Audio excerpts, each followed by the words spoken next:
अगर मुसलमान देश एक हो जाएं तो इस नए देश की सरहदें स्वाहिली कोस्ट से south east African country Mozambique और कजाकिस्तान से लेकर रशिया तक फैल जाएंगी।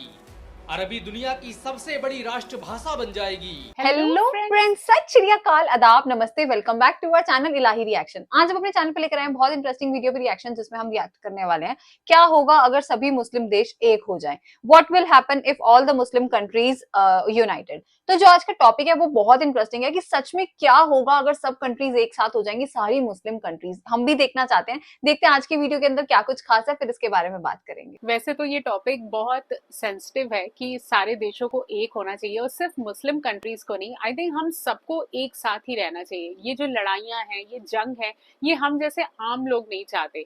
ये सियासतें जो चलती हैं, ये जो पॉलिटिक्स जो खेलते हैं पॉलिटिशियन, ये उनके दिमाग होते हैं। एक नॉर्मल पर्सन आई थिंक अपनी जिंदगी जो है वो बहुत शांति के साथ और बहुत प्यार मोहब्बत के साथ जीना चाहता है। हालांकि इस वीडियो का टॉपिक तो ये कहता है कि सारे मुस्लिम देशों को एक हो जाना चाहिए, पर कहीं ना कहीं हम सब ये दिल से चाहते हैं कि सभी देशों को एक होना चाहिए। तो चलिए देखते हैं इस टॉपिक के ऊपर इस वीडियो में हमें क्या कुछ खास जानने को मिलेगा। तो बिना किसी देरी के शुरू करते हैं आज की इस वीडियो को। क्या आपने कभी सोचा है कि क्या होगा अगर दुनिया के सभी मुस्लिम देश एक हो जाएं?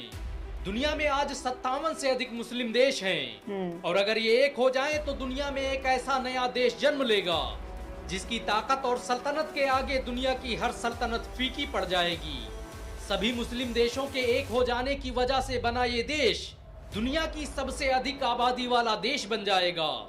इस देश के पास ऐसे हथियार और ऐसी टेक्नोलॉजी होगी जिसे मात देना कभी आसान नहीं होगा। पाकिस्तान, सऊदी अरब, तुर्की, कतर, ईरान का ये गठजोड़ ऐसी क्रांति पैदा कर देगा जिसे रोकना अमेरिका और ब्रिटेन जैसे देशों की बस की बात नहीं होगी। अगर मुसलमान देश एक हो जाएं तो इस नए देश की सरहदें स्वाहिली कोस्ट से south east African country Mozambique और कजाकिस्तान से लेकर रशिया तक फैल जाएंगी। अरबी दुनिया की सबसे बड़ी राष्ट्रभाषा बन जाएगी और मुसलमान दुनिया की आधी से अधिक जीडीपी के मालिक बन जाएंगे। इतने बड़े साम्राज्य को कंट्रोल करने के लिए मुसलमानों को कई राजधानियों का निर्माण करना पड़ेगा।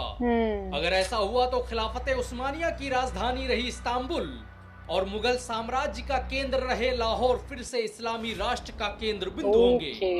आपके लिए ये हैरानी की बात हो सकती है कि आज भी दुनिया में 200 मिलियन से अधिक गैर मुस्लिम इस्लामी देशों में निवास करते हैं।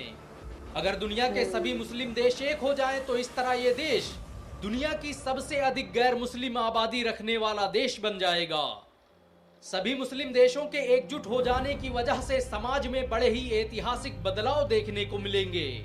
ये इतिहास में पहली बार होगा जब कोई देश 1 करोड़ से अधिक मस्जिदों और मदरसों का मालिक होगा। दुनिया में सबसे ज्यादा हाफिज और कारी इस देश के निवासी होंगे। अरबी भाषा दुनिया के सबसे बड़े देश में बोली जाने वाली सबसे बड़ी भाषा बन जाएगी। ये देश कितना बड़ा होगा इसका अंदाजा इसी बात से लगाया जा सकता है कि इसका आकार एशिया महाद्वीप से भी बड़ा होगा।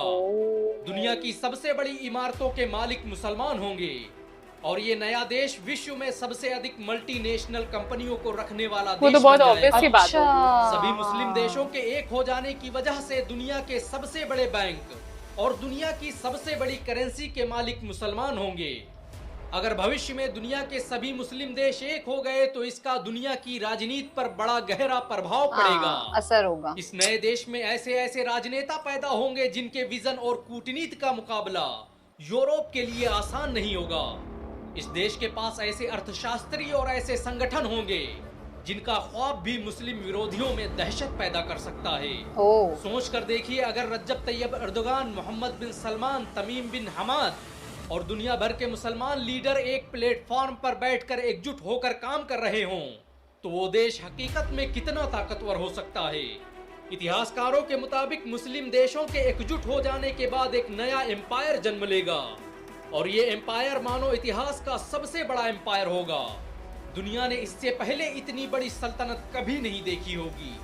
इस सल्तनत की सरहदों का दायरा बरमूडा ट्रायंगल से लेकर अरब के रेतीले मैदानों और एशिया के ऊंचे ऊंचे पहाड़ों तक होगा। अगर सभी मुसलमान देश मुत्तहिद हो जाएं तो वो एक ही दिन में फिलिस्तीन को आजाद करवा सकते हैं। सच दुनिया में ईसाई धर्म के बाद सबसे बड़ी आबादी मुसलमानों की है मुस्लिम देशों के एकजुट हो जाने की वजह से दुनिया के 25% लोग अकेले इस देश के निवासी होंगे।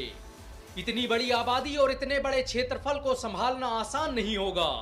ऐसे में मुसलमानों को लोकतंत्र के बजाय इस्लामी हुकूमत की स्थापना करनी होगी, जो मानव इतिहास की सबसे बड़ी मुत्तहिदा इस्लामिक हुकूमत होगी। दुनिया के 80% से अधिक समुद्री रास्ते मुसलमानों के कब्जे में होंगे और ये नया देश दुनिया में सबसे अधिक सोना रखने वाला देश बन जाएगा। My God. अगर सभी मुसलमान देश एक हो जाएं तो ये आज भी दुनिया को अपने आगे झुकने पर मजबूर कर सकते हैं। इतना बड़ा देश हो जाने के बाद किसी भी देश में इतनी ताकत नहीं होगी कि वो इतनी बड़ी महाशक्ति का मुकाबला कर सके। सभी मुस्लिम देशों के एकजुट हो जाने के बाद दुनिया के ज्यादातर संसाधनों पर मुसलमानों का कब्जा होगा और ये देश अकेले दुनिया के सबसे बड़े तेल और गैस भंडार का मालिक होगा। व्यापार के नए रास्ते मतलब सब खुलेंगे कुछ और सबसे ज्यादा मुसलमान वहीं इस पर नए होगा। देश में बड़ी आसानी से तिजारत कर सकेंगे।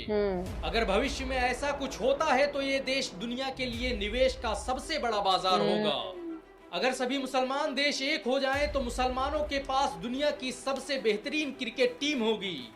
दुनिया के बड़े से बड़े स्टेडियम इस मुस्लिम सल्तनत का हिस्सा होंगे। शिक्षा के क्षेत्र में भी ये देश एक ऐतिहासिक क्रांति का ध्वजवाहक होगा।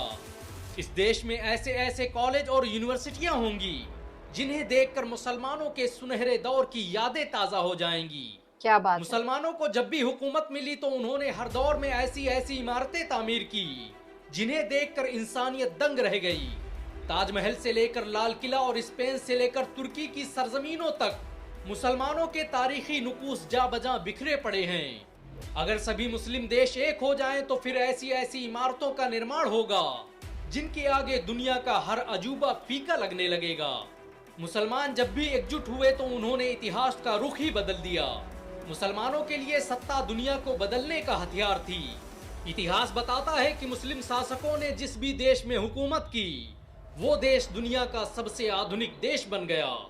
मुसलमानों की दौरे हुकूमत में ही भारत सोने की चिड़िया कहलाता था। आज की जो वीडियो थी बहुत इंटरेस्टिंग थी। मतलब मुझे ये देख के बहुत अच्छा लगा। अगर सारी मुस्लिम कंट्रीज एक साथ हो जाएंगी तो जितनी बड़ी बड़ी एमएनसीज हैं या जितनी अच्छी अच्छी यूनिवर्सिटीज हैं वो सब एक जगह पे हो जाएंगी। करेंसी सबसे ज्यादा हो जाएगी वहां की, जो जीडीपी है सबसे ज्यादा वहां की होगी। मतलब मैंने जो पूरी वीडियो के अंदर ये देखा कि जो सबसे ज्यादा सबसे अच्छा होगा वो वहां पर होगा, क्योंकि सारी कंट्रीज जितनी भी मुस्लिम कंट्रीज है उनका बेस्ट बेस्ट सब एक तरफ हो जाएगा। तो ये देख के काफी अच्छा लगा और काफी इंटरेस्टिंग वीडियो थी आज की। वीडियो बहुत इंटरेस्टिंग थी और जिस तरीके के ग्राफिक्स के साथ पूरी वीडियो को बनाया गया हमें वो बहुत ज्यादा पसंद आए। और आई थिंक ये वीडियो ना एक बहुत बेस्ट एग्जांपल है द पावर ऑफ यूनिटी की, कि अगर आपके पास यूनिटी है ना तो आप दुनिया का सबसे मजबूत देश बना सकते हैं, एक मजबूत कंट्री बना सकते हैं। आप पूरे देश को जो है वो एक हाई जीडीपी दे सकते हैं, इकोनॉमिकली आप तरक्की कर सकते हैं। तो कुल मिलाकर ये पूरी वीडियो हमें ये सिखाती है कि अगर हम एकजुट हो जाएं तो हम क्या कुछ नहीं कर सकते। तो वाकई में आज की वीडियो हमें तो बहुत पसंद आई। उम्मीद करते हैं आप सबको अच्छी लगी होगी। तो वीडियो पसंद आई हो तो इस चैनल को सब्सक्राइब करना और वीडियो को लाइक और शेयर करना ना भूलें। और हम मिलेंगे एक नई वीडियो में, तब तक के लिए ओके, ओके बाय। बाय।